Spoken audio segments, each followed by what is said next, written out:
안녕하세요. 오늘도 여러 가지 사연을 통해 인생을 배우고 있는 평범한 주부입니다. 여기 주로 올라오는 사연들이 결혼에 대한 이야기잖아요. 내 피가 섞인 가족들하고도 종종 맞지 않아서 고통스러울 때가 있는데 피 한 방울 섞이지 않은 사람들이 결혼으로 새로운 가족이 되어 생기는 갈등도 참 무시할 수가 없는 것 같아요. 저희 집도 예전에 그런 일을 겪은 적이 없는데 동생의 결혼으로 제부가 들어오면서 집안에 잡음이 생긴 일이 있었어요. 저는 이제 막 40대의 초입에 들어선 평범한 가정주부입니다. 저는 제 나이대 사람치고는 결혼이 좀 이른 편입니다. 고등학교 졸업하고 겨우 한 해 정도 직장 생활하고는 곧장 지금의 저희 남편과 결혼했거든요. 20대 초반에 이르게 결혼해서 벌써 두 딸아이가 대학생이 되었습니다. 제 친구들 아이들은 아직 거의 중학생인지라 넌 애들 다 키워놓고 이제 남은 인생 즐길 일만 남았다며 우스갯소리처럼 부러워하기도 해요. 저희 남편은 저랑 나이 차이가 조금 있는 편입니다. 7살 차이가 나서 지금은 40대 후반의 아저씨가 되었습니다. 저랑 제 여동생들도 나이 터울이 있는 편이라 제 동생들은 남편을 형부라기보다는 삼촌쯤으로 생각하며 자랐습니다. 아휴, 너 또 너희 형부랑 같이 술 마셨니? 형부 술 마시려고 하면 좀 말리라니까. 네가 같이 마시고 있으면 어째. 철 좀 들어라, 철 좀. 아, 왜? 형부랑 마시는 게 제일 재밌단 말이야. 그죠, 형부? 다 늙은 형부랑 대작도 해주고 나야 좋지. 저렇게 형부와 처제가 쌍으로 쓸개 빠진 사람처럼 실실 웃으며 제 복장을 터뜨리기도 하지만 내심 남편에게는 늘 살뜰하게 제 친정 식구들을 챙겨주어 고마운 마음입니다. 처음 결혼할 때도 그랬어요. 어릴 적 아버지께서 저희 세자매를 두고 갑작스러운 사고로 돌아가신 이후 홀어머니 밑에서 자라면서 언젠가는 제가 제 아래의 두 동생들을 건사해야 한다는 무거운 책임감을 이고 살았습니다. 제 바로 밑에 여동생은 저보다 9살이 어리고 막내 여동생은 무려 저와는 띠동갑입니다. 동생들이 원체 어리다 보니 남편이 결혼하자고 했을 때에도 동생 뒷바라지 생각이 먼저 들었어요. 당신 동생들이면 내 동생이기도 하지. 우리 둘이 힘 합쳐서 같이 키우면 뭔들 못하겠어? 짐짓 호기롭게 외치는 남편을 보며 그게 그래도 제 핏줄도 아닌데 말처럼 쉽지 않을 텐데 라고 생각했으나 남편은 고맙게도 이날 이때까지 저와 살아가며 그때의 약속을 저버리지 않았습니다. 우리 정서방이 애들 다 키워준 거지. 너희들은 형부가 너희 아버지나 마찬가지다 생각하고 잘해야 한다. 알지? 그럼 우리 형부 같은 사람이 세상 천지에 또 어디 있어? 난 형부 같은 남자 아니면 시집도 안 갈 거야. 이런 남편의 노고를 저희 친정 식구들도 늘 감사하게 생각하고 있었어요. 저희 엄마나 제 동생들이나 저보다도 제 남편을 더 따랐습니다. 아이고, 애들 엄마 겨우 갓 20 넘기고 홀랑채간 도둑놈을 이리 대접해 주시니 제가 몸둘 바를 모르겠습니다.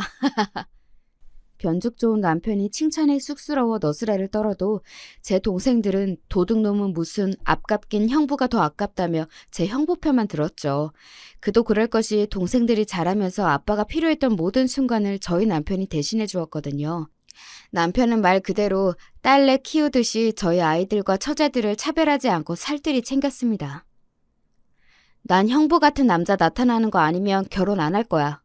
동생 나이가 30을 넘자 은근히 결혼을 재촉하던 어머니께 둘째가 딱 잘라 말했습니다. 둘째의 그 말에 그만 어머니의 입이 합주기가 되었죠. 저희 집 여자들한테 형부 같은 남자는 그야말로 최상급 신랑감의 상징 같은 존재였거든요. 저는 제가 저런 식으로 엄마 입을 막는구나 하며 피식 웃었죠. 동생의 말에 기분이 좋아진 남편도 곁에서 한마디 거들었습니다. 아이고 환송해라. 저도 우리 처제 아무한테나 못 보내 어머니. 제가 어디 내놔도 부끄럽지 않은 괜찮은 녀석으로 꼭 찾아올 테니까 그때까지만 좀 기다려주세요. 그렇게 둘째도 어느덧 30을 넘기고 이윽고 결혼 정년기에 들어서게 되었죠. 그간 몇 번의 연애를 할 때마다 종종 자매끼리 연애 이야기를 쑥덕대며 공유하기는 했지만 동생은 남자친구와 결혼하기까지는 생각하지 않는 것 같았습니다. 그럼 너는 결혼 생각은 아예 없어? 요즘은 그런 사람들도 많잖아. 꼭 그런 건 아닌데 얘랑 결혼까지 할 수 있냐 생각하면 그런 생각은 들지를 않는다는 게 문제지. 나 진짜 그냥 하는 말이 아니라 보고 자란 게 있어 그런지 형부 같은 남자 아니면 굳이 결혼할 필요가 있을까 싶어. 그간 장난처럼 하던 말과는 달리 짐짓 진지하게 말하는 동생을 보며 생각보다 동생이 결혼에 대해 꽤 진지하게 생각해 왔구나 싶었죠. 조건 맞는 사람이야 어떻게 구하다 보면 찾을 수 있겠지만 마음 맞는 사람 찾는 건 쉬운 일이 아니었습니다. 저는 괜히 저까지 부담을 얹지 말고 옆에서 동생을 지켜봐 주자고 마음먹었습니다. 그래서 어느덧 30대 중반으로 들어선 동생이 갑작스럽게 결혼정보회사에 가입했다는 폭탄 선언에 온 가족이 깜짝 놀랐습니다. 아니, 내가 그렇게 결혼 소리를 해도 꿈쩍도 안 턴 게 갑자기 무슨 바람이 불었대? 언니, 아직 언니 그런 데 들어가기엔 그렇게 급한 거 아니지 않아? 너 그간 만나던 사람이 없던 것도 아니잖아. 연애 결혼 생각인 거 아니었어? 폭포수같이 쏟아지는 가족들의 질문 공세에도 동생은 태연했습니다. 그러더니 차분하게 가족들에게 답했죠. 그래, 그간 내가 연애를 안 해본 것도 아니고 만나보니까 처음에 괜찮다 싶은 사람들도 오래 두고 볼수록 나랑 안 맞는 부분들이 더 보이고 꼭 오래 같이 지낸다고 결혼 생각이 들지도 않더라고. 그리고 나이가 문제가 아니라 결혼에 대한 목적이 같고 내가 결혼할 때 꼭 필요하다고 생각하는 조건 갖춘 사람을 만나려면 결혼정보회사 가입할 수도 있는 거지. 그럼 결혼은? 그동안 언니 결혼 생각 별로 없었잖아. 결혼 생각은 늘 있었어. 결혼할 사람이 마땅찮다는 거였지. 언니랑 형부 저렇게 보기 좋게 사시는 거 항상 보는데 아예 결혼 생각이 없었겠어? 그냥 나도 저렇게 살고 싶어진 것뿐이야. 결혼의 목적이 그런 거라면 더욱이 결혼정보회사 가입이 더 걱정스럽게 느껴졌습니다. 어찌됐든 마음이 통해 연애하던 사람과도 결혼할 마음이 안 들었는데 조건 보고 만난 사람과 잘 살 수 있을까 염려스러웠어요. 하지만 한번 마음먹은 것에는 번복이라고는 없는 동생의 고집을 알기에 섣불리 말을 보태기도 어려웠죠. 괜찮을까? 제가 둥글둥글한 성격도 아니고 조건 보고 만났는데 갈등이 생기면 사이 벌어지기도 더 쉽지 않겠어? 결혼정보회사라니까 너무 본격적으로 느껴져서 그런 거지. 사실 처제만큼 배운 사람이 조건이야 어느 정도 맞는 사람이랑 결혼하는 게 좋긴 하겠지. 우리야 결혼정보회사에 대해서 뭐 아는 게 없으니까 지레짐작으로 더 걱정하는 걸지도 몰라. 처제 똑똑한데 자기 일 결정하는데 우리보다 더 깊게 생각했으면 했지. 자기도 그런 고민 안 하지 않았을 거야. 제가 걱정의 뜻을 비추자 남편이 제 걱정을 달래겠다고 말했습니다. 그래도 제 근심이 줄어들 기미가 보이지 않자 남편이 덧붙였어요. 혹여나 우리 처제한테 못 미치는 놈 만나게 되더라도 우리 둘이 이렇게 떡 버티고 있는데 뭐가 문제겠어? 처제한테 무슨 일이 있든 우리가 늘 처제 편이 되어줄 텐데. 안 그래? 듬직하게 말하는 남편 말에 그제야 조금 걱정을 덜었습니다. 그렇게 동생은 주말마다 부지런히 결혼정보회사를 통해 소개받은 상대들을 만나기 시작했습니다. 역시 조건만으로 만난 사람이 마음에까지 들기는 쉽지 않은 일이었던지 동생의 주말 나들이도 어느새 2달이 가까워져 가고 있었습니다. 그렇게 몇 달이 지났을까 동생이 온 가족을 불러놓고 말했습니다. 요즘 결혼을 전제로 만나고 있는 사람이 있어요. 상대만 갈아치우며 소모적인 선 자리를 계속하고 있는 줄 알았는데 걔 중 마음에 드는 사람이 있었던 모양입니다. 정말로 동생 입에서 결혼 상대에 대한 말을 듣게 될 줄은 몰랐던 저를 비롯해 온 가족이 상대에 대해 궁금해했어요. 어떤 사람인데? 얘기 좀 해봐 언니, 응? 명문대 나와서 지금은 대기업 다니고 있어. 졸업한 학교 수준도 그렇고 다니는 회사 수준도 그렇고 생각하는 거나 가치관이나 나랑 꽤 비슷해서 대화할 때 별로 걸리는 게 없어. 부모님도 노후 준비 다 되어 있다고 하시니 따로 부양한다고 준비할 필요도 없을 것 같고. 예, 그런 거 말고 성품은 어떤데? 뭐 그냥 깔끔해. 예의 바르고 선 지킬 줄 알고. 결혼하고 내 직장 생활이나 이런 거 터치 안 할 것 같고 서로 양보할 거 양보하고 지킬 거 지키면서 살 수 있겠다 싶은 정도? 평생을 함께할 동반자에 대해 이야기한다기보다는 꼭 사업 파트너 얘기를 하는 것처럼 들렸습니다.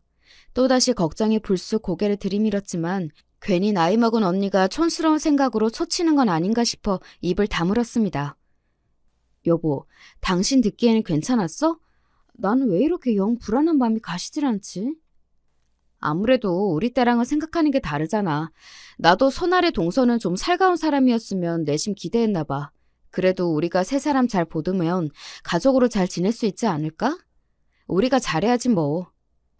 남편도 은근히 걱정하는 듯 했으나 결혼은 당사자 간의 문제이니 너무 저희 생각만 고집할 수도 없는 일이었겠죠. 그렇게 약간의 근심 속에서 예비 제부가 저희 집을 처음으로 방문했습니다. 제부는 첫인상은 좀 차가워 보였으나 예의 바른 사람이었습니다. 저희 친정어머니께도 저희 식구들에게도 깍듯했어요. 처가댁이 될 집에 처음 방문한 것이었지만 그리 긴장한 것처럼 보이지도 않았습니다. 뭐랄까 새 가족이 될 사람들을 만나러 왔다기보단 업무상 거래처에 왔다는 느낌? 속으로 그런 생각이 들자 곧 새 식구 될 사람에게 이런 생각은 실례지. 내가 그간 미리 너무 걱정을 했는가 보다 마음을 고쳐먹었습니다. 온 가족의 식사까지 다 마치고 늘 그랬듯이 한 주간 있었던 이런저런 이야기들을 시작했습니다. 가만히 듣고만 있던 제부가 저희 남편에게 묻더군요.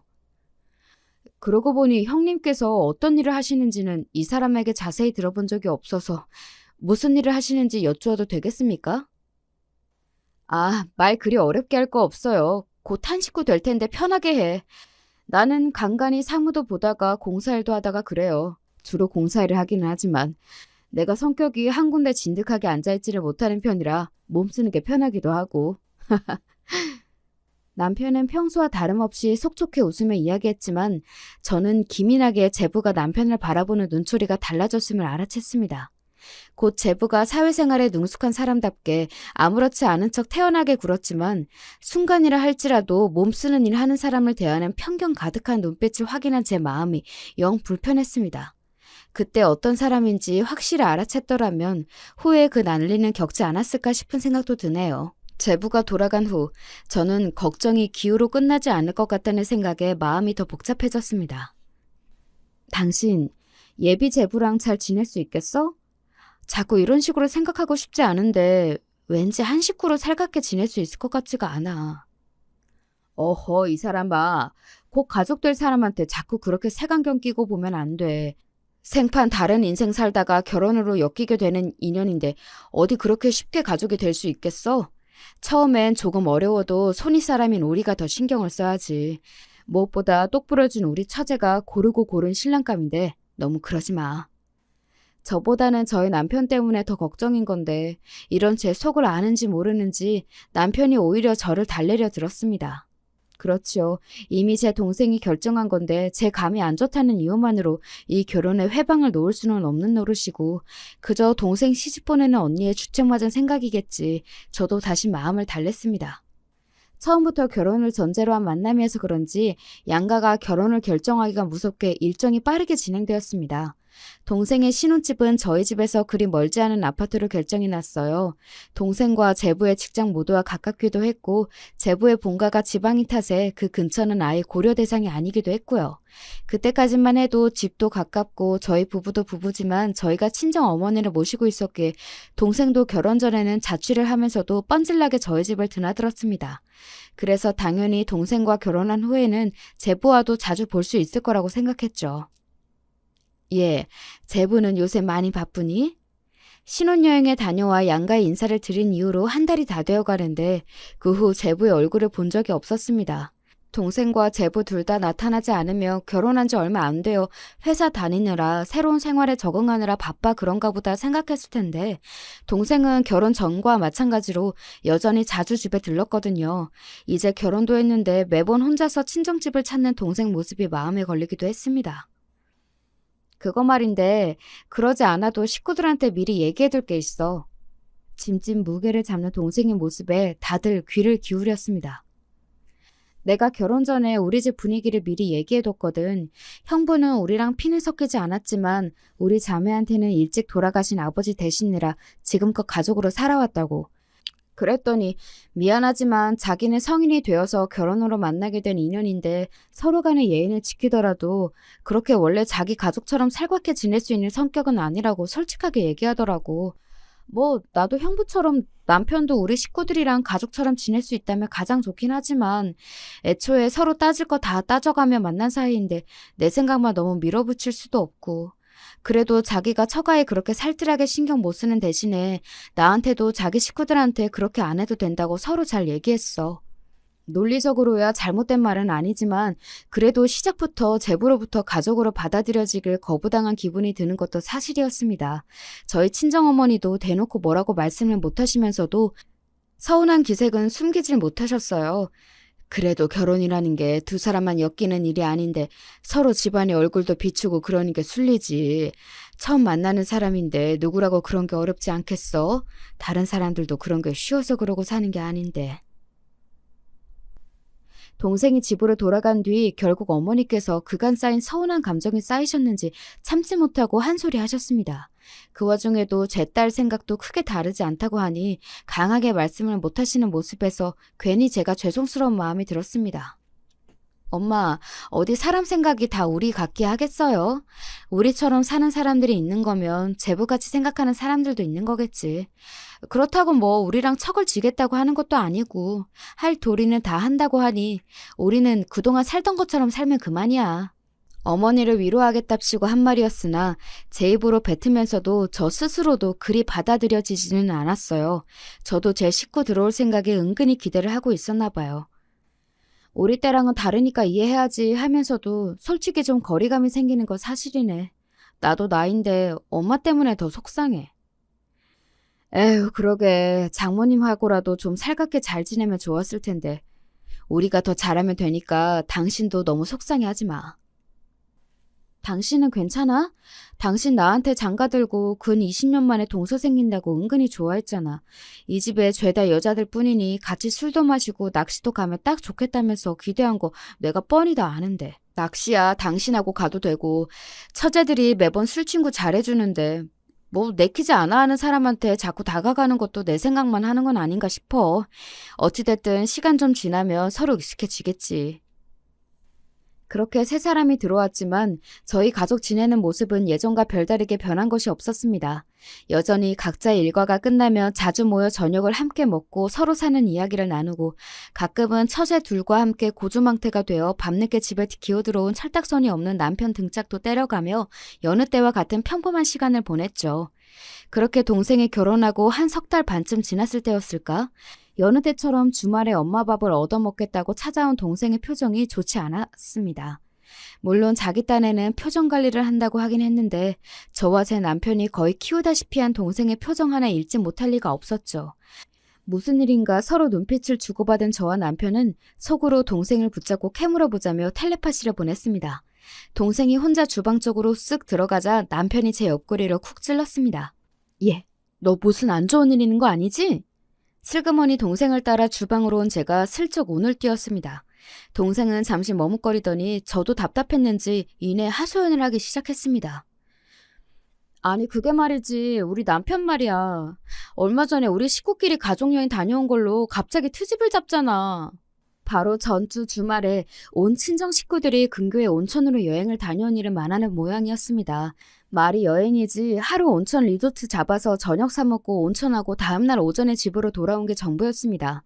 그렇게 가족끼리 짧게 쉬다 오는 건 예전부터 자주 있었던 일이라서 저희끼리는 거창하게 여행이라는 생각도 안 하고 있을 정도였죠. 왜? 우리끼리 다녀왔다고 제부가 서운해? 그런 거면 차라리 다음부터 데려가면 그만이지. 갑자기 당신도 이제 유부녀인데 그렇게 쉽게 외박을 하는 건 아닌 것 같다더니 트집을 잡잖아. 온천 다녀온다는 얘기는 벌써 한 달 전부터 한 건데 그때는 아무 소리도 안 하더니 겨우 주말 하루 다녀왔는데 그걸로 트집을 잡으니까 나도 말이 곱게 안 나와서 안 참고 질렀지 뭐. 그러니까 동생은 결혼 후 처음으로 부부싸움을 하고 그만 기분이 언짢아졌던 겁니다. 내 동생이 정말 유부녀가 되긴 됐구나 속으로 생각하면서도 덩달아 저도 제부에게 서운한 마음이 들었습니다. 우리 가족 서로 가깝게 지내는 거야 제부도 알고 있었잖아. 서로 집에 하는 건 터치 안 하기로 했다면서 갑자기 왜 그러지? 뭐 다른 걸리는 일이라도 있었어? 그럴 게 어디 있어? 사실 요새 은근히 나 친정 들락거리는 것도 마음에 안 든다는 식으로 얘기하려는 거 내가 말꼬리 잘라먹은 적이 한두 번이 아닌걸. 너 여기 자주 오면 자기 혼자 집에 있으니까 서운해서 그런 건 아닐까? 언니, 나 그렇게 개념 없진 않아. 그 사람 일찍 들어오는 날이면 나도 웬만하면 일찍 집에 들어가.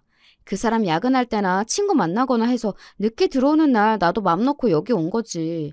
그 사람이 나한테 아주 애틋해서 퇴근해서 집안에 마누라가 없으면 쓸쓸해하는 사람도 아니고 애초에 나도 그 사람은 혼자 집에 있게 두는 일 거의 없다시피 하단 말이야. 대체 뭐가 마음에 안 들어서 저러는지 모르겠어. 그러게 차라리 대놓고 물어보는 게 낫지 않겠어? 네 성격에 그냥 담아만 두고 말 안 하는 사람 견디는 것도 보통 일 아닐 텐데. 뭘 물어도 시원하게 대답을 안 하니 그렇지 않아도 환장할 노릇이야. 남자가 꽁해가지고는 형부처럼 좀 화통한 맛이 있어야 하는데. 저도 생각에 잠겨 동생이 하는 말을 가만히 듣고 있다가 퍼뜩 뇌리를 스치고 지나가는 생각에 동생에게 물었습니다. 혹시 너 평소에 제부한테 네 형부 얘기 자주 하니? 응? 형부 얘기? 글쎄, 그랬나? 내가 만나는 사람들이 거기서 거기니까 이런저런 얘기하다 보면 당연히 형부 얘기도 했겠지? 이거구나 싶었습니다. 이건 내 짐작이긴 한데 혹시 우리 신랑이 우리 가족이랑 너무 가깝게 지내니까 그게 신경이 쓰인 건 아닐까? 어? 그거야. 자기가 나랑 결혼하기 전에도 그런 건데 뭘. 그리고 정작 자기는 우리 식구들이랑 가깝게 지내려고 하지도 않으면서 결혼하고 각자 집은 각자 챙기자고 먼저 말 꺼낸 것도 그 사람이고. 그런데 설마 그러겠어? 그거야. 처음 결혼해서 뭘 모를 때 한 말이잖아. 그래도 사람 사는 게 그렇게 무 잘해도 딱 잘할 수 있는 게 아닌데 처음에야 어떤 생각을 가지고 있었는지 몰라도 같은 사위인데 한쪽은 아들처럼 지내고 있으면서 자긴 남처럼 지내면 그것도 좀 그렇지. 아니, 내가 뭐 그렇게 지내라고 했어? 지 좋아서 그렇게 지내놓고? 그리고 그게 마음에 안 들면 자기도 나 친정 올 때 같이 따라오면 될 일 아니야? 무슨 일을 그렇게 복잡하게 만들고 혼자 꿍해 있대? 이유도 제대로 모르고 다퉜던 기억이 떠올라 부하가 치밀어 올랐는지 버럭 화를 내는 동생을 달래며 저는 말했습니다. 그러니까 자기가 제 입으로 한 말이 있는데 이제 와서 어울리려고 들면 저도 민망하지 않겠어? 사람들이 너처럼 그렇게 하고 싶은 말 다 하고 사는 것도 아니고 진작 어울리고 싶은 마음은 들었는데 먼저 운을 떼기가 민망스러워서 못하고 있을 수도 있지. 그러지 말고 둘이 잘 얘기해서 풀고 다음에 집에 올 땐 제부랑 같이 와. 언니가 맛있는 거 해줄게. 참나 뭐 이쁘다고 언니가 맛있는 것까지 해먹여. 툴툴대면서도 제 남편 챙겨주려는 언니 덕에 기분이 좀 풀어졌는지 뒤끝 없는 성격답게 동생이 다시 헤헤거리기 시작했습니다. 그렇게 저녁에 제 형부와 반주까지 한 잔 걸친 동생은 기분 좋게 집으로 돌아갔습니다. 그 다음 주말 동생은 정말로 제부를 데리고 저희 친정집으로 왔어요. 동생은 주방에서 제부 좋아한다는 음식을 준비하던 저 옆에 슬쩍 오더니 소곤거렸습니다. 언니 말이 맞았나 봐. 혹시 나 혼자 친정으로 가서 기분이 안 좋았던 거냐고 하니까 안 그런 척하면서 근처에 사는데 매번 나 혼자만 가는 게 좀 그랬다잖아. 아니 그럼 진작 저도 따라오던가. 좀 민망했을 수도 있지. 너무 그러지 마. 그래도 같이 오자니까 잘 따라온 것 같구만 뭘. 그러니까 말이야.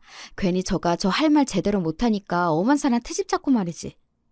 그나저나 나는 같이 살면서도 눈치 못 챘는데 언니 진짜 대단하다. 잠깐 듣고 바로 알아채고. 역시 베테랑 주부는 뭐가 달라도 다르다는 건가? 이 언니가 결혼 생활 20년 꽁을 한 게 아니란다. 얼른 가서 밥이나 먹어. 제 남편과 화해한 게 기분 좋았던지 재롱을 떠는 동생에게 맞장구를 쳐주며 제 기분도 꽤 좋아졌어요. 결혼 초에 제부에게 서운했던 마음도 덩달아 풀리는 기분이었습니다. 남편이 했던 말처럼 손윗사람인 제가 먼저 제부에게 다가갈 걸 하는 마음도 들었습니다. 이렇게 자주 섞이다 보면 곧 제부와도 더 가까워질 수 있겠지 싶었습니다. 그렇게 매주 주말 제부는 동생을 따라 저희 집에 꼬박꼬박 들리기 시작했습니다. 제부는 여전히 살가운 성격은 아니었지만 그렇다고 딱히 튀는 것도 없이 저희끼리 하는 말도 잘 듣고 있었고 저희와 함께 보내는 시간을 불편해하는 것 같지도 않았어요. 동생도 이런 제부의 변화가 퍽이나 기꺼웠던지 전보다 제 시댁 어른들께도 자주 연락드린다고 했습니다. 비록 시댁이 지방이라서 저희 집에 오는 것처럼 자주는 아니지만 종종 제 남편과 함께 시댁을 방문하기도 했습니다. 사람이 오는 게 있으면 가는 게 있는 도리인지라 제부가 저희와 어울리기 시작한 만큼 자기도 시댁 식구들과 예전보다 더 잘 지내봐야겠다 싶었던 모양입니다. 제법 며느리 티가 나는 동생을 보면서 저와 남편도 한시름 덜었습니다. 시댁은 잘 다녀왔어? 사돈 어르신 내외 모두 건강히 잘 지내시지? 그럼 잘 다녀왔지. 건강히 잘 계셔. 시부모님의 안부를 전하고는 닿지 않게 생각에 잠기는 동생의 모습이 의아해 동생을 쳐다보았습니다. 언니, 원래 시댁이 이렇게 어려운가? 왜, 갔더니 눈치 보여? 네가 눈치 준다고 또 눈치 보는 성격은 아닌데 말이지. 그래도 시부모님은 좀 다르지? 제가 짐짓 농담처럼 얘기하자 동생은 그간 꽤 담아놨던 모양인지 주절주절 설명을 하기 시작했습니다. 아니, 두 분 다 점잖으신 분들이라 나 며느리라고 뭐 시켜 먹으려고 들지도 않으시고 나 거기 내려가도 손 하나 까딱 못하게 하셔. 근데도 이상하게 분위기가 편치는 않단 말이지. 내가 새로 들어온 사람이고 며느리도 결국은 다른 집 자식이라 그런가 치려고 해도 당신 아들한테도 그렇게 살갑지가 않으신 것도 같고.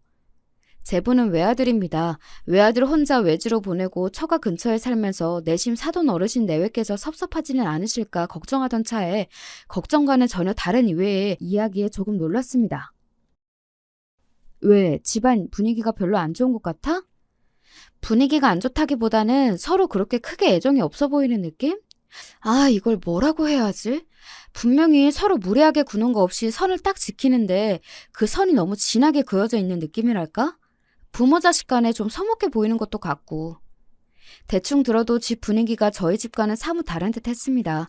저희 집은 항상 사람이 북적이고 정신이 없거든요. 내일 일 경계가 없기도 해서 그런 점이 저로서도 가끔은 불편할 때가 있긴 했지만 저희 집은 항상 누군가와 함께 살고 있다는 기분이 드는 집입니다. 모든 가족들이 저희들처럼 사는 게 아니라는 것은 살아오면서 들어알고는 있으나 막상 저는 그렇게 살아본 적이 없어 그런 분위기가 익숙하지 않았습니다. 그래서 제부가 처음에 더 그랬나 보다. 자기 친부모님과도 거리를 두고 지내왔다면 생판 남인 처가 식구들과 초장에 선을 그었던 것도 그리 이해가 가지 않는 일은 아니었습니다. 어쩌면 제부한테는 그게 당연한 일이었을지도 모르겠다 생각하니 조금 짠하기도 했습니다. 동생 내외가 돌아가고 저녁에 남편과 둘만 남자 오늘 동생과 나눈 이야기를 전해주었습니다. 본인이 그렇게 잘하다 보니 절에 우리 집 같은 분위기에 더 경계를 했던 모양이야. 당신 말이 맞아. 내가 그래도 명색이 손윗사람이고 어른인데 너무 우리 입장만 생각해서 선입견을 가지고 제부를 받나 봐. 앞으로 더 신경 써야겠어. 그러게 나라도 더 신경을 썼어야 하는 건데 다른 식구들은 전부 여자니까 더 편하게 어울릴 수 있게 내가 더 잘해야겠어. 제부한테 그런 사정이 있을 줄은 몰랐구먼. 사람 좋아하는 저희 신랑답게 제부에게 잘해줄 생각에 만만한 모습에 그만 웃음이 터졌습니다. 저를 달래느라고 그간 부지런히 제부 편을 들어주긴 했지만 남편도 손아래 동서가 생기면 이것도 해야지 저것도 해야지 기대가 많았던 터였습니다. 처음엔 다소 엇갈리긴 했어도 저와 결혼한 이래 처음 맞이한 남자 식구와 잘 어울릴 생각에 남편도 들떴겠죠. 그렇게 제부를 향한 남편의 일방적인 시대기가 시작되었죠. 동서, 혹시 낚시 좋아해? 이 근교 멀지 않은 곳에 붕어 진짜 잘 낚이는 곳이 있거든. 이게 진짜 손맛이 장난이 아니야. 어때? 생각 있어? 술은 좀 하는 편이야? 아니, 꼭 술 잘 못 마셔도 괜찮아. 나랑 처제들은 가끔 한 잔씩 같이 하거든. 그냥 마시는 거 먹으면서 이야기나 하는 거지 뭐. 신이 난 남편이 거침없이 들이댔지만 제부는 아직은 조심스러운지 반응이 영 맞듯이 않았습니다. 제부한테 너무 치대지 마. 아직 좀 불편해 보이던데. 그냥 다 같이 잘 어울리게 내버려둬. 내가 너무 들이댔나? 알았어. 동서 같은 사람은 또 처음이라 어떻게 다가가야 할지 감이 잘 안 오네. 앞으로는 너무 부담 안 되게 그냥 다 같이 어울려야겠다. 몇 번의 거절에도 씩씩한 성격답게 주눅들지 않고 남편이 대수롭지 않게 말했습니다. 저는 말은 그렇게 해놓고서도 그래도 한 번쯤은 남편에게 어울려주지 제부에게 조금은 서운한 마음이 들기도 했어요. 이러지 않기로 다짐해놓고 자꾸 서운함이 불쑥불쑥 올라오는 걸 보니 나도 팔이 안으로 굽나 보다 싶었습니다. 그렇게 남편은 그 이후로 따로 제부를 불러내려 들지 않고 저희 친정집 안에서만 같이 어울렸습니다. 제부는 묘하게 다른 식구들에게는 경계심이 많이 사그라든 것 같았는데 유독 저희 남편에게만은 아직 경계심을 풀지 않는 것 같았습니다. 더 자세히 말하면 제 남편과 다른 식구들이 지내는 모습을 조금 떨어져서 관찰하는 느낌이었어요. 어머니, 다 됐습니다. 이제 잘 돌아가죠? 아이고, 이게 이제야 되네. 용하다 정말. 내가 우리 정서방 없으면 아무것도 못하는 천지로 살 거다. 고맙다 정서방아. 아이고, 우리 어머니 별소리를 다 하셔. 형부, 나 꼼장어 먹고 싶어요. 이번엔 우리 맨날 가던 데 말고 삼거리에 새로 생긴 포장마차 가요. 거기 꼼장어 잘한대. 우리 막내 처제 또 술 땡겨? 이번엔 어느 놈이 또 우리 처제 속을 뒤집나? 내가 회사 한번 가서 엎어줄까? 응, 진짜 한번 엎어줘. 내가 이것들 언젠가는 뒤통수 치고 만다, 진짜. 그간 집안의 남자라고 남편 하나뿐이었다 보니 어머니가 찾는 소리에 처제 술 사달란 소리에 남편은 늘 눈코 뜰 수 없었습니다. 저희 엄마나 동생들이나 무슨 일만 나면 전부 정서방, 형부 찾기 바빴죠. 형님은 처가 식구들이랑 참 잘 어울리시는 것 같아요. 좀처럼 먼저 말 붙이는 일이 없는 제부가 뜬금없이 하는 말에 조금 놀랐습니다. 아, 애 아빠야 뭐. 나한테 장가오고 지난 20년간 고생이 많았죠. 홀로 되신 장모님의 그땐 동생들도 다들 어렸고 요새도 처가살이하는 사람들 잘 없는 판에 우리 엄마 모시고 동생들까지 다 키웠으니 내 남편이지만 보통 일은 아니잖아요. 그러니 우리 엄마도 그렇고 동생들도 그렇고 자꾸 애 아빠를 찾나 봐요. 내심 우리 남편 좀 잘 봐줬으면 하는 마음의 한 칭찬이었는데 제부의 표정이 썩 좋지 않았습니다. 괜히 오버했나 싶었죠. 제부가 좀처럼 살갑게 어울리지 못하는 저와 다르게 처가 식구들과 한 몸처럼 어울리는 제 남편을 의식하고 있다는 것은 진작 눈치채고 있었습니다. 괜한 걸 건드렸나 싶어 서둘러 말을 덧붙였죠. 이제 제부도 우리 식구가 되셨으니 금세 저 사람처럼 어울릴 수 있을 거예요. 우리 식구들이 또 그런 거 하나는 참 잘하거든. 아이가 저를 찾는 통에 대화는 그 자리에서 마무리되었습니다. 저도 별 생각 없이 넘기기도 했고요. 일이 심상치 않게 돌아가는구나 싶었던 건 그로부터 얼마 지나지 않았을 때였습니다. 그날도 남편은 제 동생이 가져온 드라이기를 고쳐주겠다고 씨름하고 있었습니다. 됐다. 이쪽에 나사가 느슨해져 있었네. 이거 꽤 오래 썼지? 어머, 아침까지만 해도 안 되더니 멀쩡하게 잘 돌아가네? 거봐, 아깝긴 버리긴 왜 버려. 역시 형부 손에 들어가면 안 고쳐지는 게 없다니까. 또 제 형부랑 쿵짝이 맞아 신나게 제잘되는 동생 목소리를 들으며 오늘도 평소 같다고 생각하던 중이었습니다. 아무래도 몸 쓰는 일 하시는 분이니 기계 고치는 일에는 이골이 나셨겠지. 어? 답지 않게 날선 제부의 말투에 신나게 떠들던 동생이 좀 당황한 것 같았습니다. 드라이기 그거 뭐 얼마나 한다고 아침부터 사람을 붙잡고 귀찮게 굴더니 그냥 새로 하나 사면 될걸. 그걸 또 고쳐서 쓰겠다고. 아니, 고칠 수 있으면 고쳤으면 좋지. 무슨 말을 또 그렇게까지 해? 사람이 각자 잘하는 게 있는 거지. 그거 안 된다고 사람을 무슨 천치 취급을 하더니 기어이 그 고문을 여기까지 싸들고 오고. 아니, 그동안 뭐 망가지면 형부가 다 잘 고쳐줬으니까 그러지. 못 고치면 또 몰라도 할 수 있는 사람이 있는데 그럼 그걸 버려? 이 사람이 물건 아까울 줄도 모르고. 갑작스레 훅 들어온 시비에 가만히 참고 있을 성격이 아닌 동생 목소리가 높아졌습니다. 지금 내가 물건 아까운 줄 몰라 이래? 나야 내 도로 공부만 하고 대기업에서 사무직 하는 사람이니 기계 정도야 모를 수도 있지. 겨우 그딴 걸로 이렇게 사람 대우를 다르게 해? 이러다 큰 싸움으로 번지지 싶어 저와 제 남편이 끼어들어 둘을 뜯어 말렸습니다. 아이고, 너는 제부한테 말을 왜 그렇게 해? 그만해. 그래, 처제 너무 그러지 마. 나야 나이 먹고 할 줄 아는 게 이런 것밖에 더 있나. 동서같이 똑똑한 사람이 또 어디 있다고 아침부터 타박을 했어? 그러지 말고 둘이 풀어, 응? 그래도 선의 사람 앞에서 계속 큰 소리를 내기는 민망했던지 싸움은 멈췄지만 둘 다 화가 풀리지는 않았죠. 그날은 그렇게 종일 두 사람 사이에서 눈치를 보다가 하루가 다 가버렸습니다. 저녁에 그날 하루의 일을 다시 생각해보니 은근히 기분이 좋지 않더라고요. 그 당시에는 난생 처음 목도하는 동생의 부부싸움에 정신이 없어 지나갔으나 자기도 모르게 제부가 남편을 은근슬쩍 깔보고 있다는 생각이 들었습니다. 몸 쓰는 일 하시는 분이라니요.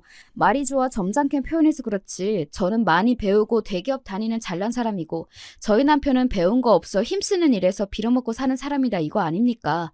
그간 제부가 묘하게 저희 남편에게 날이 서 있었다는 건 알고 있었지만 이건 또 다른 문제였습니다.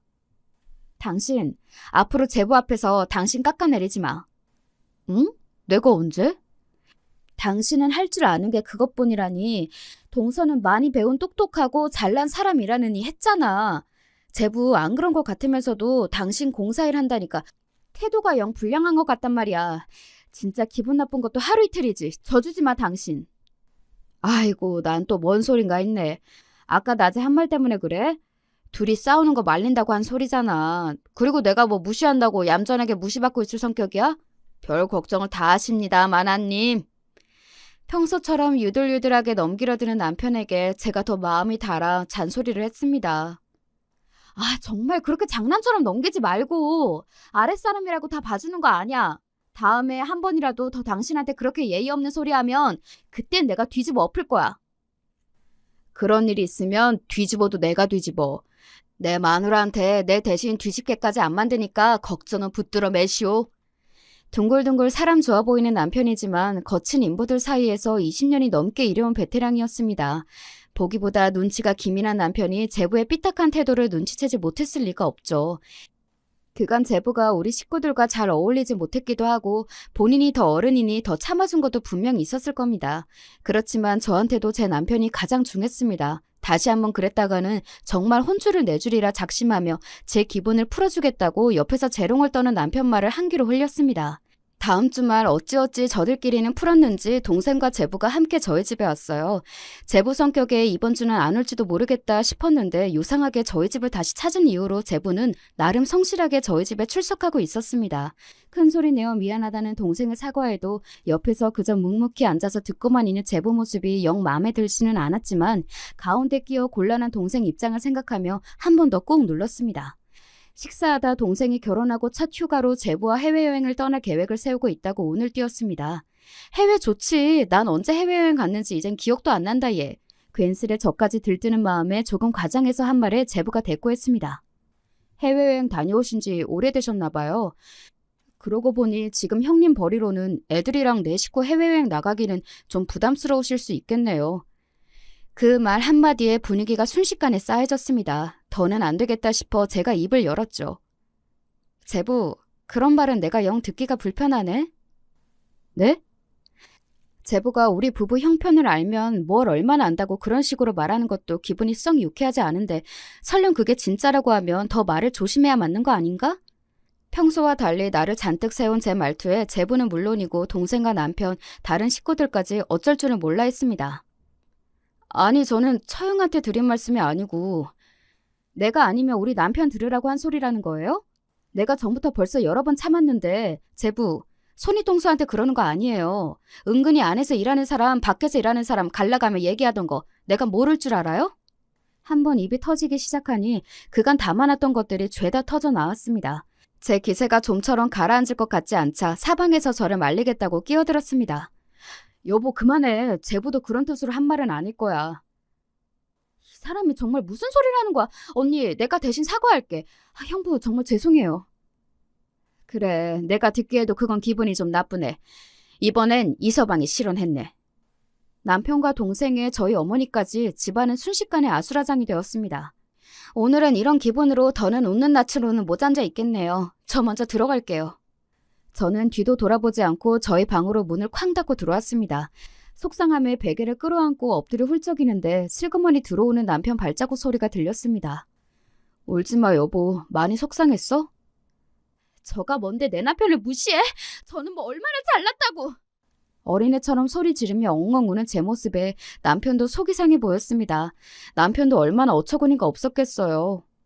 그래, 내가 괜히 집안 분위기 어지럽힐까봐 너무 참았나 보다. 당신까지 속상하게 만들었네. 다음번에는 진짜로 나도 가만히 안 있을게.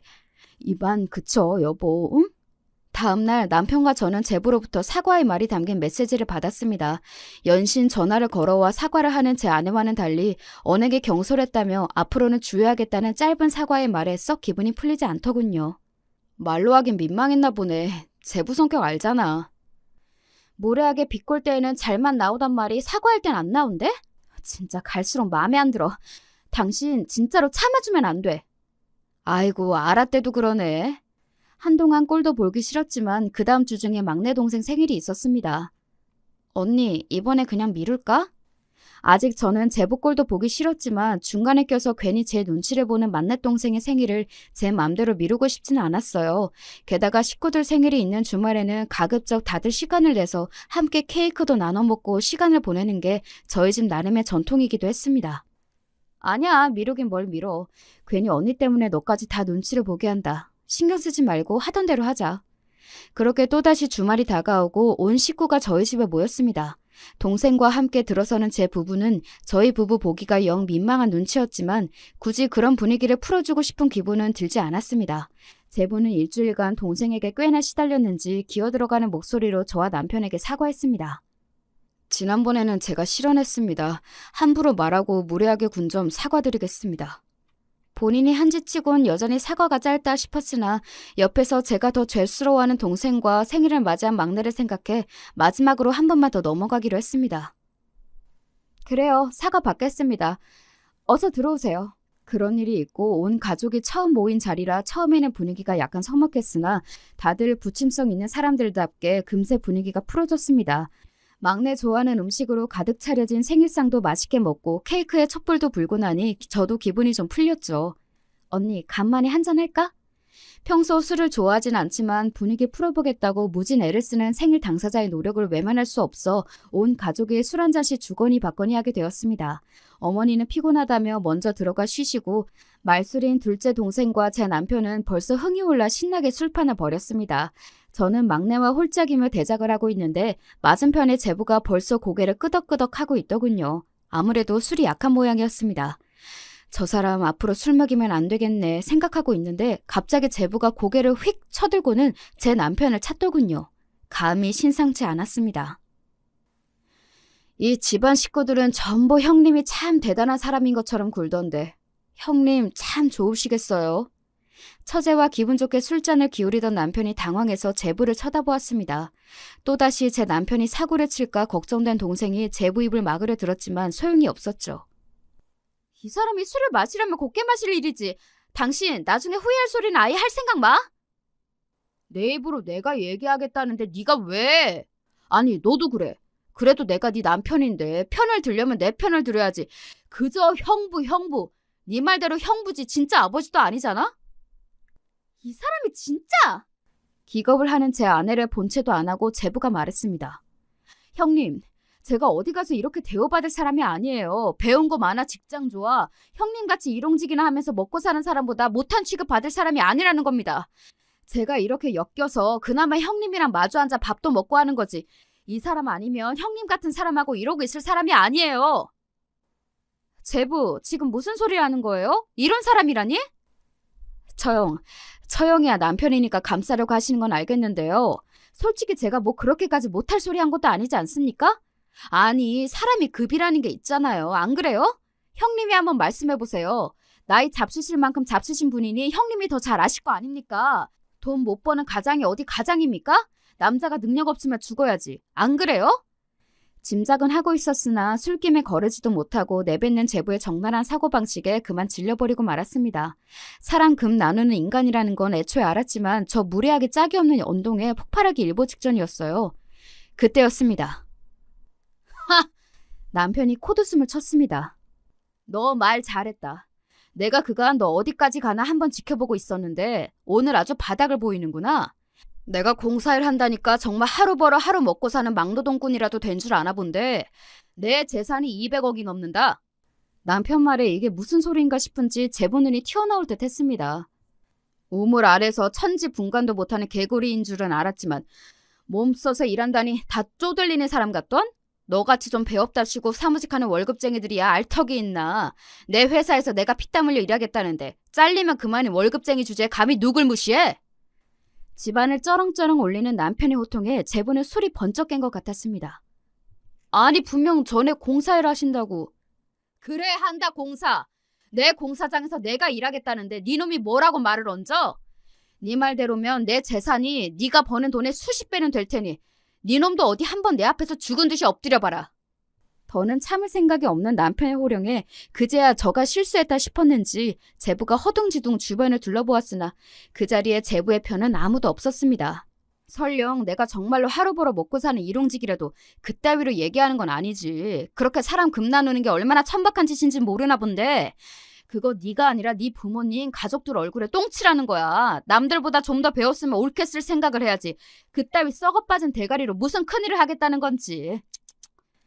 남편은 저와 결혼한 무렵 시부모님으로부터 가업인 건설회사를 물려받아 20년간 성실히 회사를 키워나갔습니다. 단순히 대표라고 책상 머리에만 앉아있지 않고 현장에서 일하기를 게을리하지 않은 덕에 대기업이 아님에도 업계에서 제법 인정받는 회사로 성장시킬 수 있었어요. 그런 남편의 노고가 고작 저런 경솔한 인간에게 폄하당한 것이 저 또한 용서할 수 없었습니다. 내 남편 이런 꼴까지 보이며 제부랑 더는 길게 말하고 싶지 않네요. 이만 나가주세요. 처음에 제부가 말한 것처럼 그저 할도리만 하는 사이로 지냅시다. 뒤늦게 제부가 제가 실언했다 진심이 아니었다며 횡설수설했지만 이미 버스는 떠났습니다. 연신 저희 부부에게 사과하며 제 남편을 잡돌이하던 동생이 이윽고 제부와 함께 사라졌어요. 정말 별일은 다 겪는다. 내가 미안해, 여보. 아니, 당신이 뭐가 미안해. 당신 맘 쓸 거 없어. 사정도 모르면서 저렇게 남 깔보려는 사람 한두 번 본 것도 아니고. 나는 암시롱도 안 씁니다. 곳에 평소처럼 제 기분을 풀어주려고 능청을 떠는 남편을 보며 그래도 남편이 저런 헛소리에 마음 다칠 만큼 모른 사람이 아님을 다행스럽게 여겼습니다. 제부가 저희 집에서 더 이상 설 자리가 없어진 건 당연한 수순이었습니다. 저희 남편이 세상에서 가장 좋은 남자인 줄 아는 저희 식구들은 저보다도 더 제부에게 분노했습니다. 뒤늦게 제부가 납작 엎드리며 사과했지만 모르면 몰라도 그 시꺼먼 속을 아는데 제부를 예전처럼 대할 수는 없었죠. 이제 제부는 사위 대접은커녕 사람 취급도 제대로 못 받으며 전에 없이 싸늘한 처가 식구들 앞에서 바짝 쪼그라들었습니다. 그 이후로 제부는 제 동생에게 꽉 쥐어잡혀 살고 있습니다. 나한테 아버지나 마찬가지인 형부에게 그딴 짓을 해놓고도 내가 가만히 있을 줄 알았느냐. 너 같은 놈이랑은 안 산다며 길길이 날뛰는 동생을 제부가 이길 주제가 못 되었으니까요. 그러게 착하게 살았으면 좀 좋아. 속으로 조금 고소해했습니다. 집에 새 사람 들이기가 참 쉽지가 않네요. 여러분은 부디 좋은 사람들만 만나시길 바라며 이만 이야기 마칠게요.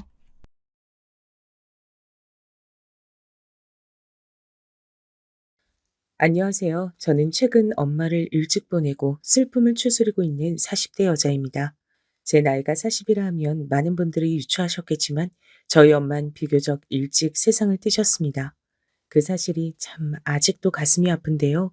다행히 남편이 옆에서 잘 위로해 주어 이 시기를 지나고 있습니다. 오늘은 평소 듣는 사연 채널에 우리 남편 얘기도 해볼 겸 시아버지 얘기도 해볼 겸 적어보게 됐는데요. 집집마다 다 각자의 사정이 있다고 하지만 저희 집도 마찬가지였답니다. 그 수준이 너무 지나쳐 어떻게 해야 하나 고민도 갈등도 참 많았죠. 그러다 친정 엄마의 장례식 날 빵 터져버린 겁니다. 어떤 얘기인지 지금부터 자세히 들려드릴 건데요. 우리 채널의 인생 선배님들께서 부디 꼭 끝까지 들어주신다면 감사하겠습니다. 먼저 저는 삼남매 중 막내딸로 태어나 자랐습니다.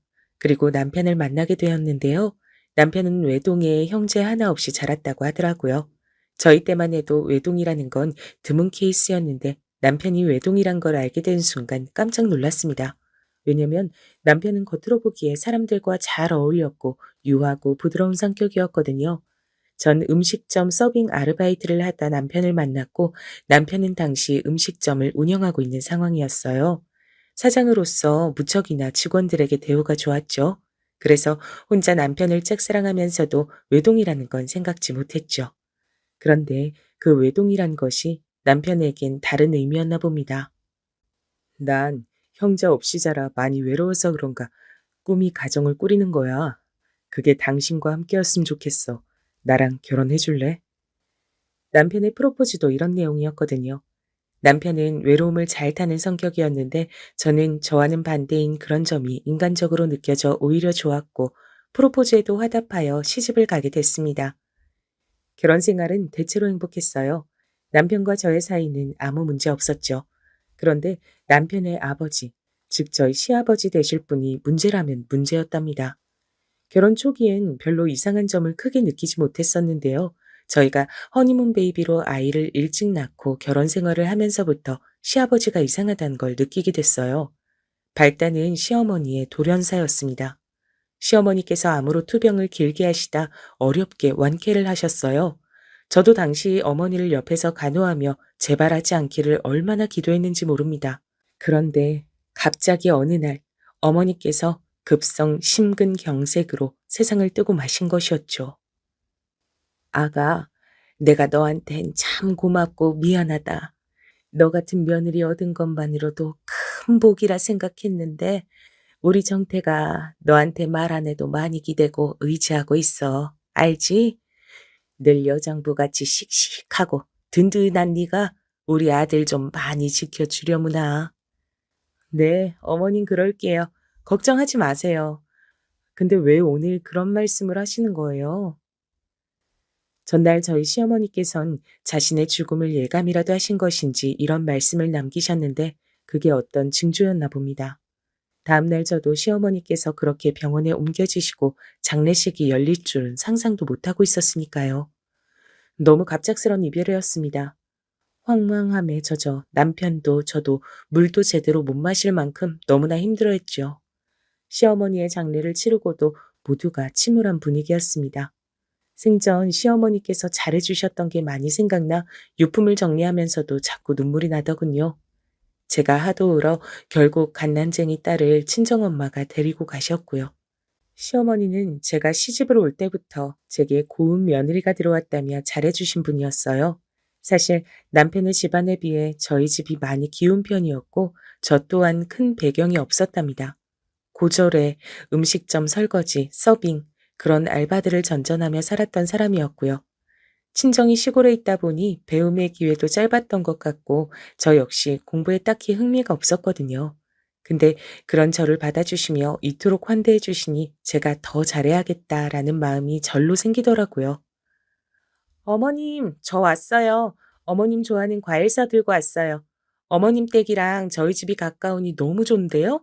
이렇게 좋을 줄 알았으면 진작 이사 올 걸 그랬어요. 아이고, 추운데 과일을 들고 여기까지 손이 다 빨개졌잖니. 얼른 그거 내려놓고 이리 와서 온기 좀 쐬라. 엄마가 난방 틀어줄게. 시어머니는 제게 있어 제2의 엄마였답니다. 친정엄마도 제게 물론 혈육이니만큼 애달프고 소중한 존재였지만 막상 결혼을 하니 오갈 기회가 별로 없었는데 그 적적함과 외로움을 시어머니께서 채워주셨죠. 반면 시아버지는 제게 큰 관심이 없으셨어요. 뭐랄까요? 늘 밖으로 돌기 바쁘셨고 제가 어쩌다 마주친 날엔 항상 술에 만취해 계셨으니 대화를 나눌 시간이 없었어요.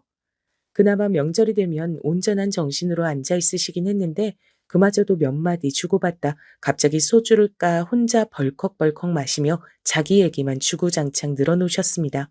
듣는 게 곤혹이었죠. 그러다 이런 일도 있었습니다. 아직도 이 일이 생각나는데요. 아마도 추석날이었을 거예요. 술에 취한 시아버지가 혀가 꼬인 발음으로 인생 수업을 해주겠다며 얘기를 꺼낸 거였고 그 말에 분위기가 약속한 듯 서늘해졌죠.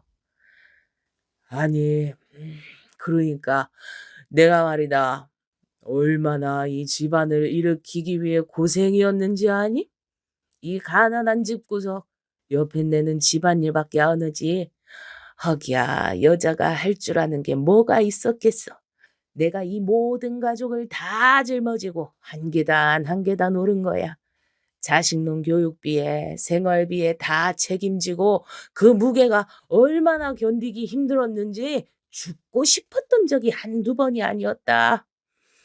며느라가 너도 알 건 알아야 해서 말하는 건데 내가 정태저 놈 저거 저렇게 사람 만들어 놓느라 아주 큰 고생했다. 아, 네, 그럼요. 아버님 알아요. 여보, 며느리도 있는데 술은 그만 잡수시고 이제 다른 얘기로 넘어가요. 아이고, 옆에 나 왜 이렇게 눈치 없이 껴들어? 남편이 말하는데 그냥 듣고나 있어.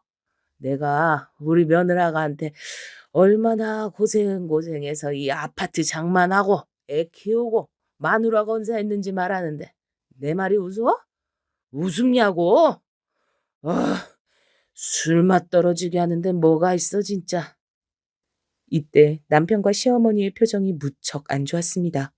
거기다 시아버지의 태도는 대놓고 시어머니를 무시하는 식이었죠. 아무리 옛날 분이라고 해도 사실 옛날 분도 아닌데 그런 태도는 좀 너무하다 싶었죠.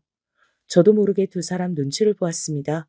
남편은 그의 혼잣말로 언제 아버지가 그런 고생을 했다고 하고 속삭이더라고요.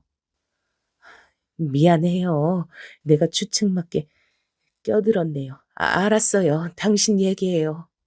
시어머니께서 사과를 하시고 나서야 분위기가 조금 사그라들었고 시아버진 다시 기분이 좋으신지 주저리 자기 얘기를 시작하셨습니다. 근데 웃긴 건 시아버지가 이 말을 한 지 얼마 되지 않아 재산의 상당 부분을 잘못된 투자로 날려버리셨단 겁니다. 자신이 그렇게 될 줄도 모르고 저런 재산 얘기를 꺼낸 것이었겠죠.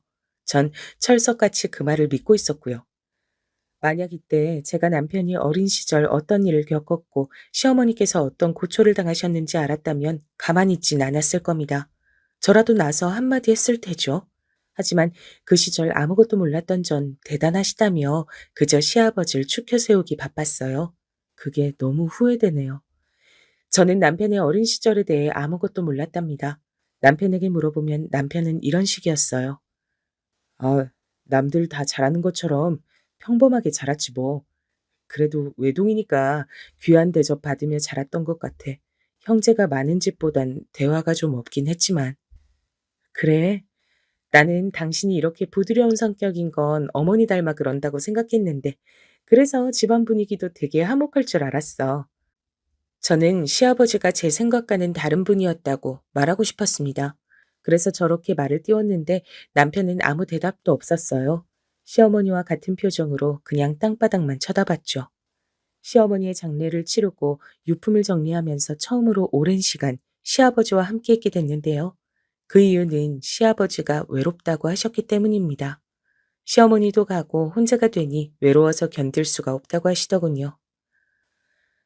밤에 잠이 안 오니 소주만 먹는데, 어휴, 이것도 하루 이틀이지 아무것도 못하겠어. 아무것도 못하겠다고. 며느라가 너라도 와서 좀 말동무라도 되어주려무나. 응? 늙은이 불쌍한 거 생각해서라도 나 정말 어렵게 부탁하는 거다. 네, 알겠어요, 아버님. 제가 갈게요. 저는 당시 정말 시아버지가 가엾고 불쌍해서 시댁으로 넘어간 거였답니다. 그것도 친정 엄마에게 맡겨둔 갓난 아기를 다시 받아들고서요. 몸도 아직 회복된 지 얼마 되지 않았는데 저리 말씀하시니 어쩔 수 없더라고요. 다만 남편은 회사를 다녀야 했기에 남편은 그대로 집에 두었죠. 남편은 제가 시댁으로 넘어간다 하자 굳이 꼭 가야 해? 당신이 안 가도 괜찮아. 우리 아버지 저러시다 말 거야. 라며 냉담한 반응을 보였는데 전 구태여 괜찮다며 넘어갔죠. 아니야. 그래도 아버님이 내가 필요해 부르시는 건데 가야지. 라고 말하면서요. 그런데 가자마자 일주일 만에 후회가 됐습니다. 시아버지는 그때부터 제게 온갖 심부름, 술 시중부터 시작해 잡일들을 떠맡기기 시작했어요. 갓난 아기도 겨우 키우고 있는 저한테요. 마치 이것을 노린 듯 제가 오자마자 반짝 환한 표정을 지으시며 제가 해야 할 목록을 적은 수첩을 넘겨주시더라고요.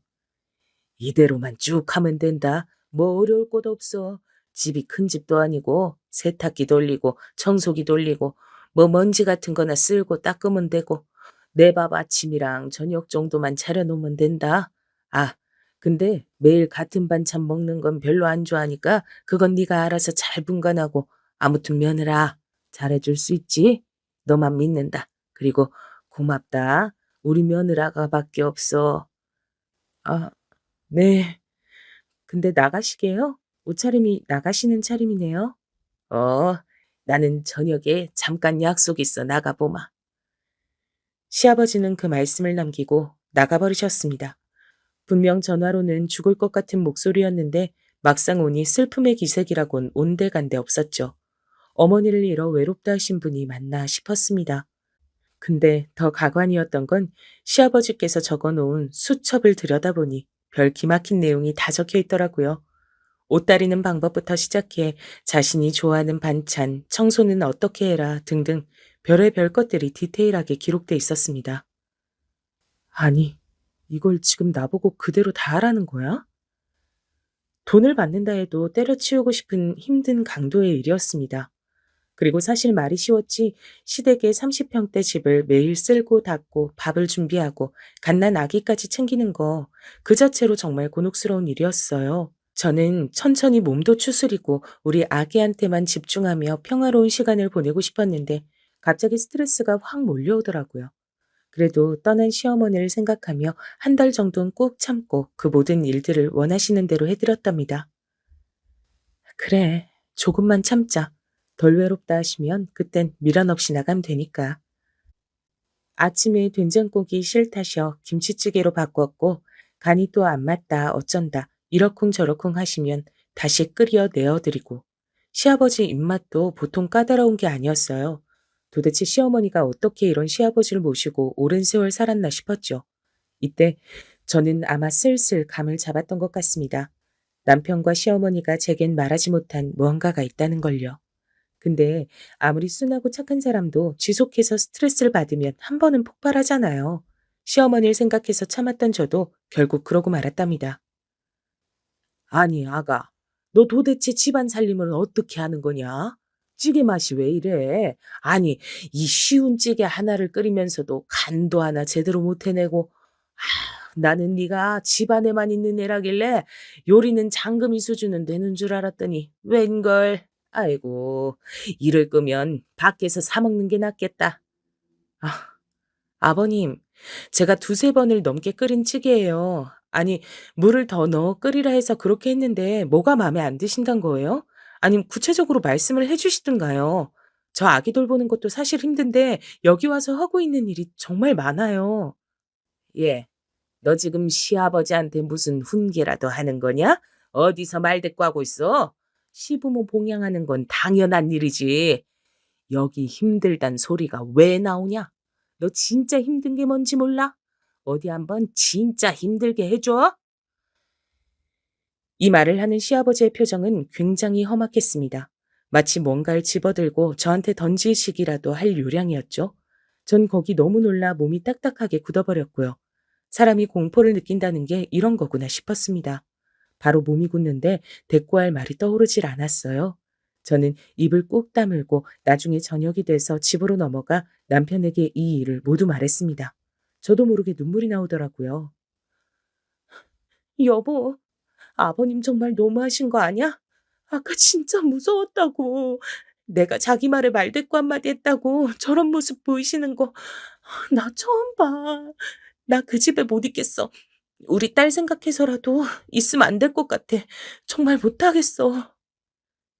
그러자 제 말에 남편의 표정이 바로 불그락 푸르락 변하더군요. 당장 아기를 데리고 집으로 오라며 자기가 아버지께 말하겠다고 하면서 직접 시댁으로 가 짐을 챙겼습니다. 다신 아버지한테 가지 마. 내가 단단히 말해둘 거야. 남편은 이 말만 남기곤 시아버지한테도 일방적으로 통보했습니다. 제가 다시 시댁에 건너갈 일은 없을 거라고요. 여기에 시아버진 혼자 길길이 날뛰어 난리가 나셨고요. 니들이 정녕 부모를 등 돌리는 거냐면서 말입니다. 하여간 저는 이 난리통에 정작 제 아이한텐 집중할 시간도 여력도 없었던 것 같습니다. 시간이 지날수록 남편과 시아버지 사이는 냉정이었습니다.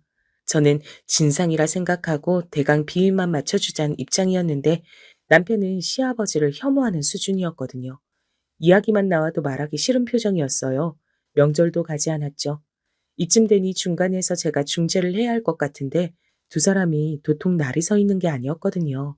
그러다 남편에게 제가 먼저 화해를 하라고 떠밀어 봤습니다.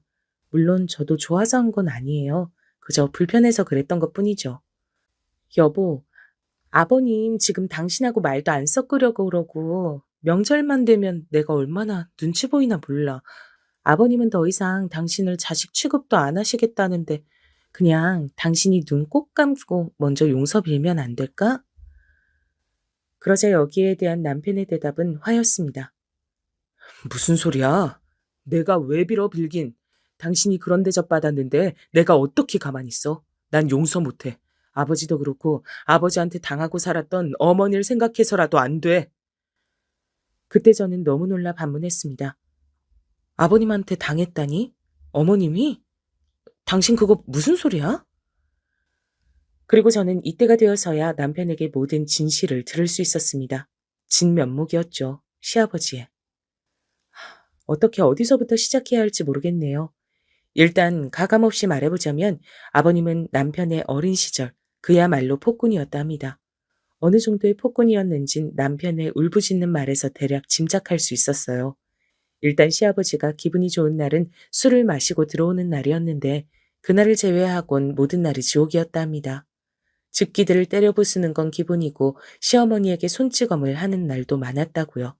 그러다 남편이 조금씩 커가며 엄마를 보호하려 하면 외려 그 손이 남편에게 날아가 언젠가는 중상을 입고 입원해야 했던 날도 있었답니다. 아직도 그날이 기억나. 잊질 못하니까. 내가 아버지한테 처음으로 반항한 날이었어. 근데 아버지가 그러더라. 어디 자식 새끼가 지 아비한테 말 대꾸 하냐고. 그 말 듣고선 무진장 미친 듯이 얻어맞았어. 개처럼 소처럼 자식을 마구 두들겨 패는데 난 도저히 우리 아버지를 이해할 수가 없어. 그저 나와 엄마를 물건처럼 대하면서 매일 허리가 휘게 식당 일하는 엄마한테도 돈 벌어와라, 뭐 해와라, 명령질이나 하고 자긴 대장 노릇만 하려 했던 아버지를 어느 순간 이해하길 포기했어. 그게 맞아. 이해하길 포기했다는 게. 어떻게 아버지를 이해할 수 있었겠어? 차라리 나한텐 그러는 건 나아. 문제는 엄마한테까지 아버지가 함부로 굴었단 거지.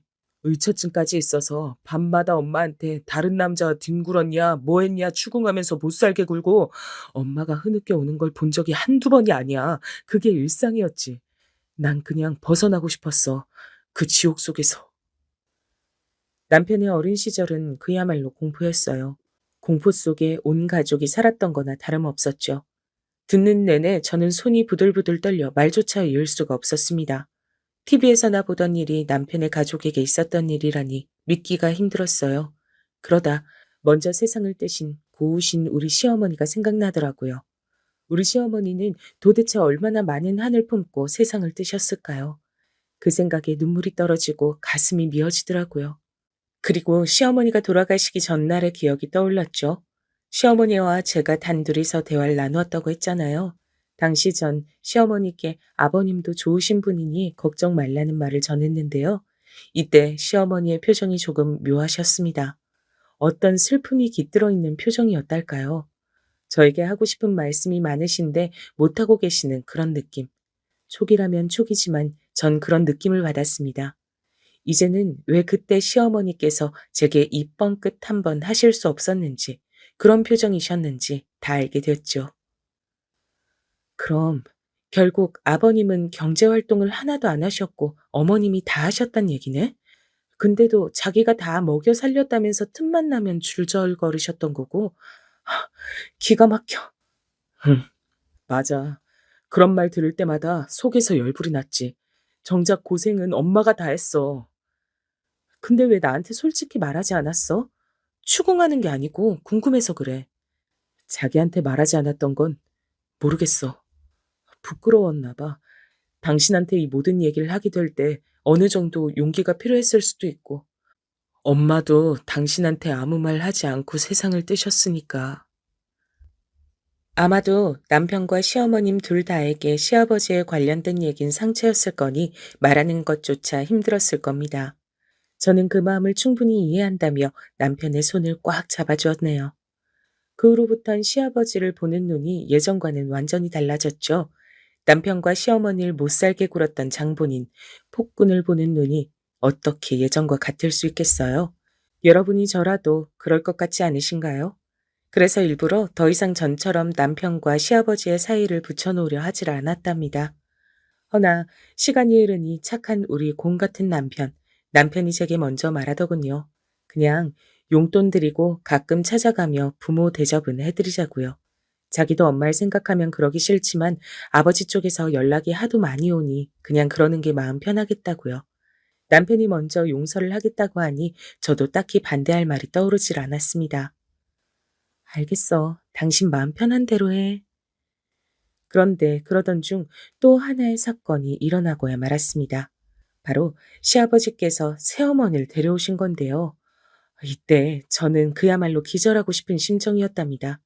새어머니란 작자는 우선 저와 비슷한 나이대였으며 딱 봐도 꽃뱀 기질이 보이는 여자였는데 시아버지 본인은 전혀 모르시는 것 같았거든요. 이날은 저만 초대를 받아 시댁에 가게 됐는데요. 아마 시아버지께선 남편의 눈치를 좀 본 모양입니다. 앞으로 며느라가 네 시어머니 될 사람이니 잘 받들어 모셔라. 알겠지? 네 남편이란 놈이 나한테 툴툴대며 자식 노릇 못해도 넌 우리 집 하나밖에 없는 며느리니까. 이런 건 네가 다 알아서 챙기고 해야 하는 거야. 알지? 전 여기에 쉽사리 알겠다고 대답하기 싫었습니다. 그래서 그냥 모른 척 딴 곳만 쳐다보고 있었죠. 딱 봐도 돈을 노리고 온 꽃뱀 여자는 시어머니 모양은 내고 싶었는지 미니 스커트를 입고도 우아한 말투를 흉내내려 하더라고요. 저기 시어머니라고 너무 어려워 말고 그러니까 나도 나이가 젊고 하니 그냥 편하게 지내요. 뭐든 힘든 거 있으면 말하고 가족처럼 지내자고요. 그게 좋잖아요. 거기엔 네라고 해줬네요. 전혀 그럴 생각이 없었지만요. 시어머니라고 부르기도 싫은 그 여잔 자신이 어떻게 시아버지와 만났으며 자신은 저희를 자식처럼 생각하고 싶다고 말하더니 어느 날이고 상관없이 저희를 불러내기 시작했습니다. 정확히 말하면 저를요. 얘야, 김장날인데 넌 올 생각이 없니? 아니, 아직도 집에 있다고? 그걸 꼭 굳이 내 입으로 말해야 오는 거야? 안 되겠다. 네 시아버지한테 말해서 며느리 기강 좀 잡으라 그래야지 원. 내가 명색이 시어머니인데 이딴 식으로 대접받으면 나도 서럽고 속상하지. 벌써부터 눈물 나려 그러네. 아니, 제가 말씀드렸잖아요. 시간이 어렵다고요. 갑자기 이러시니 저야말로 당황스러운데요. 뭐라고? 갑자기 이런다니? 너 말 참 웃기게 한다. 그 여자가 시어머니랍시고 하는 행동은 수십 가지였는데 죄다 어처구니가 없었습니다. 갑자기 저는 동의한 적 없는 김장날에 다짜고짜 오라고 한다든지 자기 생일은 꼭 현수막까지 준비해 최고로 챙겨야 한다든지 어느 명절날은 아이가 아파서 못 간다 하니 그것도 꾀병이라고 지적질을 한다든지 가지가지였습니다. 그리고 그것이 시아버지 귀에 넘어가면 상황은 최악이 됐죠. 이미 자기 아들도 뜻대로 안 되니 벼르고 있던 상황에 저까지 며느리 노릇을 안 한다는 말을 들었으니 어땠겠나요? 당장에 저희 부부를 소환해 야단을 치고 무릎을 꿇리려 들었습니다. 심지어 시아버진 옆에 있던 골프채까지 탁탁 소리나게 바닥을 쳐가며 훈계를 하더라고요. 너는 이래서 잘못됐고 저래서 잘못됐고 도리가 어쩌고 저쩌고 너무 듣기 싫은 말뿐이었습니다. 시어머니 살아계실 적, 남편 어렸을 적 가장 못나게 구셨던 분이 이제 와서 부모 대접은 받고 싶으시다고요? 저로선 용납할 수 없는 일이었죠. 저는 솔직해지기로 했습니다. 너 지금 아가 내 말 듣고 있는 거야? 도대체 어딜 보고 있어? 내가 말하지 않았냐? 네 시애미가 부르면 째깍째깍 달려오라고. 너 저번에 네 시애미랑 백화점 가서 물건 하나도 안 들고 그냥 가만히 서 있었다며. 내가 모를 줄 알았냐? 어디서 그런 가정교육 못 받은 들레고 앉아 있어? 시어머니께선 곧에 그것을 이르신 모양이었습니다. 자꾸 저에게 한 보따리의 쇼핑백을 맡기려 하길래 조용히 거부하고 일부러 딴짓을 했더니 그게 마음에 맺혔던 모양이죠. 전 오래전, 그러니까 아주 오래전부터 하고 싶었던 말을 했어요. 아버님, 죄송하지만 제가 시어머니가 요구하시는 것들에 대해 다 일일이 들어줄 수가 없고요. 그럴 여력도 시간도 나지 않아요. 죄송하지만 저도 아이가 이제 학교에 들어가고 챙겨야 할 게 많은 거 아시잖아요. 거기다 저도 이제 이 사업에 같이 뛰어들기로 해서 명절이랑 큰 행사 제외하곤 일일이 참석하기 힘들 것 같네요. 그리고 가정교육 운운하시는 말은 삼가 주세요.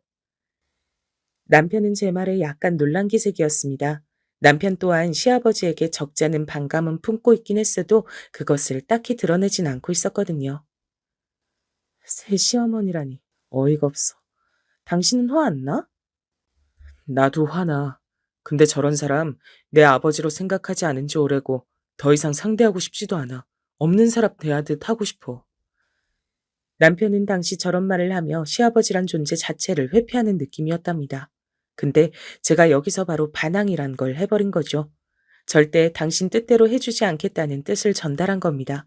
그리고 물론 저희가 시아버지에게 했던 말도 사실이었습니다. 새로운 사업이란 학원을 차리는 것이었는데요. 남편은 수학과를 나왔고 저는 국어 국문학과를 나왔는데 남편은 음식점을 운영하는 것엔 지쳤다며 학원을 차리는 게 어떻겠냐고 제안하더라고요. 처음엔 흘려들었지만 몇 번 듣다 보니 저도 그것이 더 나을 것 같아 새롭게 시작하는 마음으로 매물을 알아보고 있었습니다. 근데 그랬더니 시아버지는 난리가 나서는 고함을 꽥 지르시더라고요. 골프채를 흉기처럼 휘두르면서 말입니다. 아니, 뭐가 어쩌고 저째? 너 지금 그 말을 제정신으로 하는 말이냐? 아니, 사업을 알아보면 알아보는 거지. 그걸로 행사에 참석을 못해?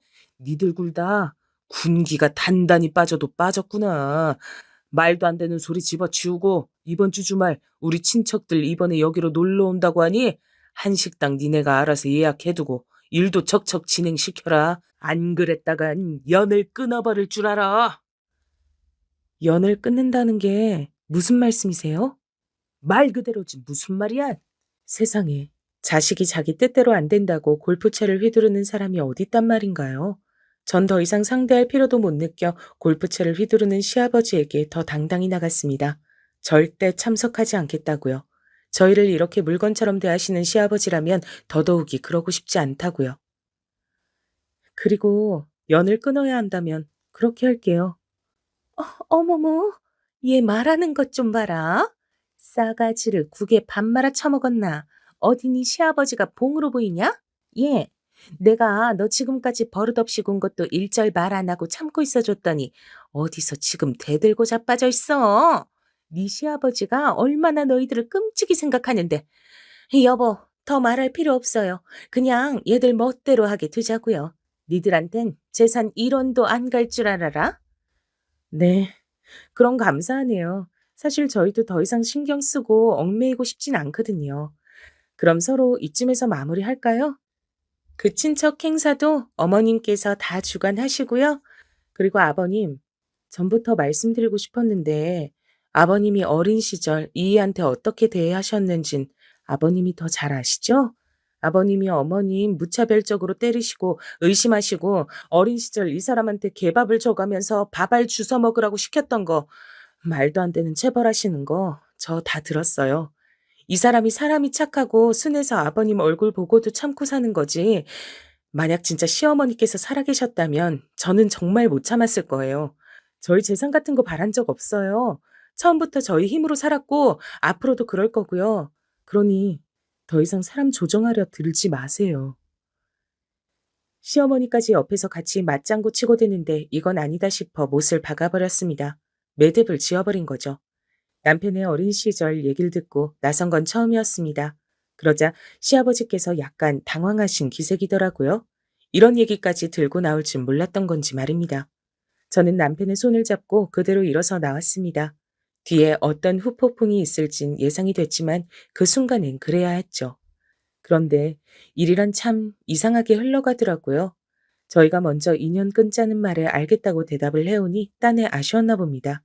갑자기 시아버지와 시어머니가 동시에 저희에게 잘해주기 시작하더라고요. 시어머니는 저희 아이를 봐주겠다고 하고 시아버진 용돈을 붙여주겠다고 하고요. 그러면서 가족끼리 오붓하게 저녁 식사라도 하자고 하는데 생각만 해도 끔찍했죠. 예, 너 아직도 화가 안 풀렸니? 그건 내가 너희들이 요즘 너무 막 나가는 것 같아서 한마디 하려고 부른 건데, 아이고 그래, 내가 지나쳤다면 미안하다. 시아비가 돼서 체면도 못 차리고 미안해. 그나저나 사돈 어른께선 괜찮으시니? 내가 다른 게 아니고 요 앞 한약방에서 약을 지었는데 그것만 전달해주고 가도 되나?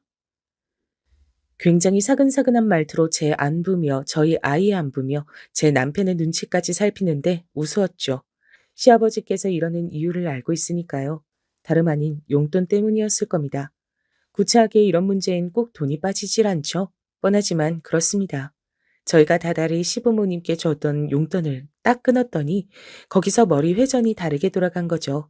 생활비가 부족했던 거예요. 사실 재산 운운했을 때도 웃겼던 게 시아버지에겐 지금 사는 집 말곤 딱히 재산이랄 게 없으시거든요.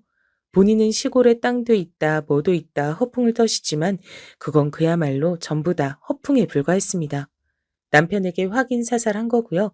아무쪼록 시아버지는 용돈이 끊기는 게 싫었는지 다시 잘해주기 시작했고 남편과 저는 그런 시부모님이 솔직한 말로 징그러웠습니다. 그러던 어느 날 개인적으로 조금 안 좋은 일을 겪게 됐답니다. 오빠로부터 친정어머니가 아프단 소식을 들었어요. 친정엄마는 원래 농사일로 허리도 안 좋고 관절도 많이 안 좋으셔 수술을 여러 차례 받으셨는데 이번에 완전히 무리를 하신 건지 병원에 입원하시게 됐답니다. 거기에 암 판정도 같이 받으셨습니다. 저도 남편도 걱정이 많았죠. 저는 엄마의 병원에 매일 들락거리며 적극적으로 간호를 하게 됐고요. 근데 여기에 저희 시아버지가 끼어들어 자신이 엄마의 병원에 오겠다느니 하는 말을 하시더라고요. 사돈께서도 내가 안 가면 섭섭해하지 않겠니? 그래서 그러는 거야. 아니에요, 아버님. 괜찮아요. 그러지 마세요. 너도 참. 그러는 거 아니야. 어른들은 이런 거 말 안 해도 다 섭섭해 하셔. 티를 안 내시는 것 뿐이지. 내가 뭐라도 들고 가마. 보고 인사는 해야지. 그렇게 기어이 저희 엄마 병문안이랍시고 오셔선 와서 얼굴 도장을 찍고 가셨답니다. 별 말씀도 안 하시면서요. 그러면서 병원 문을 나가며 저에게 그러더라고요. 남편과도 화해하고 싶고 이제 다시 가족처럼 잘 지내고 싶으니 중간에서 잘하라고요. 여기서 잘하라는 게 무슨 뜻이었을까요? 아마도 남편을 잘 구슬러 설득해라 이런 뜻이었겠죠. 저는 그 속셈이 뻔히 보이는 눈동자도 싫어 조용히 외면하고 그냥 잘 가시라 배웅해드렸습니다. 근데 니네 시아버지 말이야. 사람이 뭐랄까. 좀 능글맞다고 해야 하나? 꿍꿍이가 있어 보이더라. 정말 괜찮은 거 맞아? 저번에 보니까 김서방 얼굴도 안 좋던데. 그게, 엄마, 사실 별로 좋진 않아. 남편하고도 사이가 별로고, 시어머니라고 새로운 여자를 데리고 왔는데, 완전 이상해. 그래도 뭐 어떡해. 별 수 없지. 그냥저냥 지내고 있어. 그래.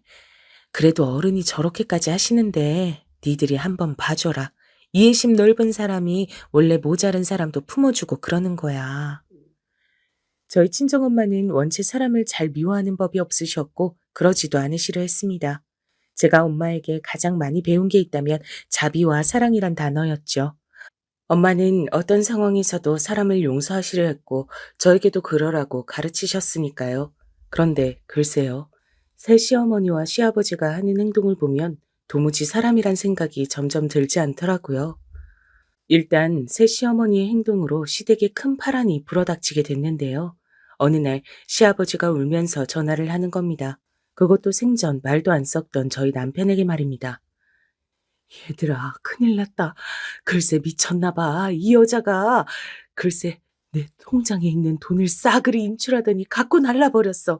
어쩌면 좋으냐. 가진 것도 없는데 나는 뭐 먹고 살라고.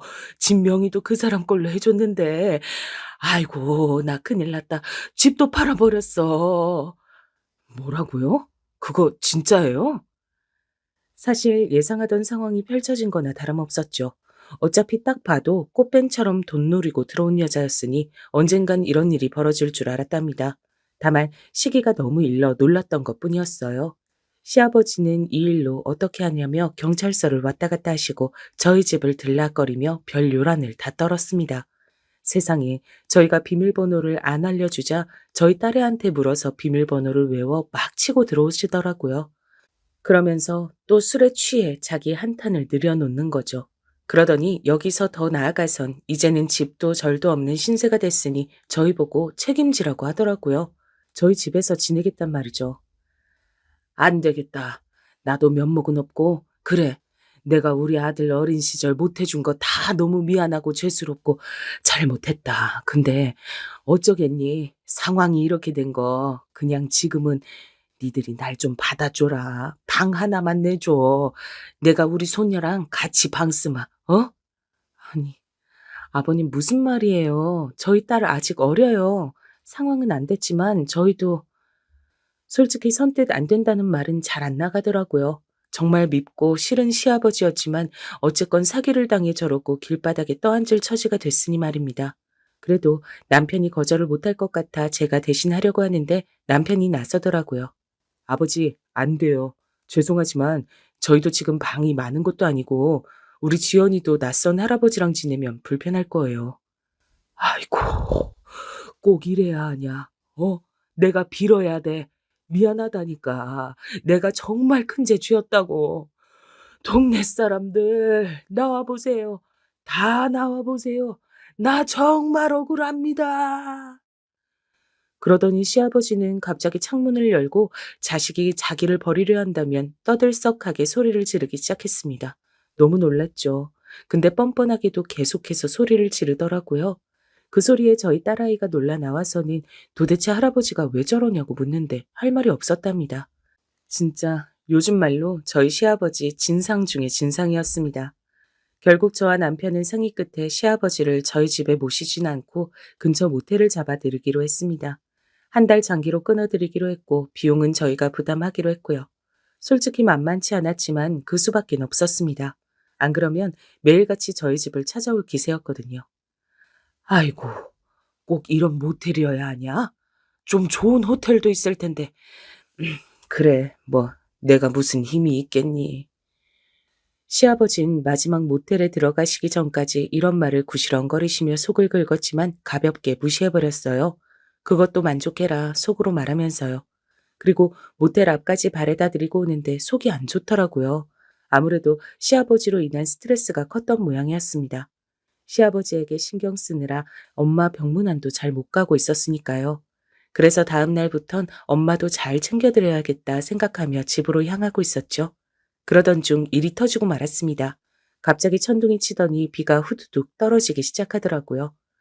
마른 하늘에 무슨 날벼락인가 싶어 편의점에라도 들어가 우산을 사려고 하는데 연락이 왔습니다. 오빠였어요. 큰일 났어. 얼른 병원으로 와. 엄마 위급하시다. 헐레벌떡 병원으로 향하면서도 아니겠지, 아니겠지, 속으로 아닐 거야 라는 마음으로 뛰었습니다. 기도하는 마음이었습니다. 우리 엄마, 한평생 고생만 했던 우리 엄마한테 설마 나쁜 일이 생길 리 없다는 그런 마음이었죠. 근데 마지막으로 엄마 얼굴을 봤을 때가 생각이 잘 안 나더라고요. 순간 언니가 엄마에게 대신 가면서 꽤 오랫동안 엄마에게 가지 못했다는 생각이 들었습니다. 도착했을 때 엄마는 중환자실에 가 있었고 의사에게선 상태가 아주 나빠졌단 말을 듣고야 말았습니다. 어쩌면 마지막을 준비해야 한다는 말까지 도요. 말도 안 된다고 생각했지만 결국 일은 일대로 벌어졌어요. 엄마는 중환자실에서 몇 달 버티시더니 끝내 마지막을 앞두게 되셨습니다. 여보, 우리 엄마가... 저는 말을 다 잊지도 못하고 남편을 불렀어요. 어떻게 엄마와 마지막 인사를 나눌 수 있었는지 감정적으론 준비가 돼 있지 않았는데 해야만 하는 일이기에 눈물을 닦아내며 마지막 인사를 했던 것 같습니다. 그동안 엄마에게 너무 고마웠다고, 우리 가족 모두 엄마를 너무나 사랑했다고 엄마 편히 가라고요. 뒤범벅된 말을 하면서도 눈물이 계속 흐르고 감정을 주체할 수 없었습니다. 저희 남매 모두 마찬가지였죠. 그리고 엄마의 장례식을 치르는데 살면서 언젠가 한 번은 있을 거라 생각했지만 그날이 이렇게 빠르게 다가올 줄은 상상도 못했기에 장례식 분위기는 너무나 가라앉아 있었습니다. 아직 하고 싶은 게 많은 우리 엄마인데 속으론 그 생각을 하며 엄마의 영정사진을 멍하니 바라보고 있었죠. 첫 번째 날 밤을 꼴딱 지샜을까요? 이튿날 되니 시아버지도 장례식에 오셨더라고요. 시아버지는 약간 긴장된 얼굴로 구두를 벗고 들어오시더니 저와 인사를 나누곤 갑자기 이런 말씀을 하시더군요. 그래, 많이 힘들겠구나. 아가, 나도 사돈이랑 얼굴 뵌 지가 얼마 안 됐는데 너무 당황스럽다. 네, 저도요.